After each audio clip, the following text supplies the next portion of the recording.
So let's go to a pop culture throwback and let's talk about Malikmata. Malikmata is a 2003 movie na tungkol sa isang babae na may kakayanan na makita at marinig ang hinaharap bago ito mangyari. So this movie is pinaghalong horror, mystery, thriller, crime. Kasi may mumu-mumu, may mga misteryo kung kailangan i-solve at yung plot twist na kung sino talaga yung killer. Kasi dito sa storya, si Sarah, which is ginaganapan ni Rica Paralejo, minumulto siya ng isang housemate kasi nga yung jowa ng housemate na yun napakulong dahil yun yung naging suspect sa pagpatay ng amo ng housemate.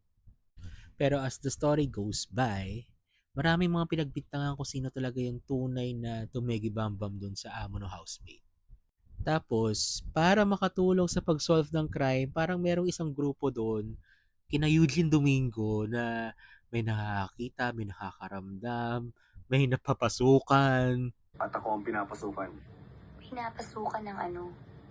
Pero anyhow, yun nga, nung bata ako, takot na takot ako sa pelikulang ito. Pero ngayon, wala na. Pero kayo, ano yung mga horror movies na sobrang takot na takot kayo ng bata kayo, pero ngayon, mapatanong na lang kayo, bakit takot ako rito dati?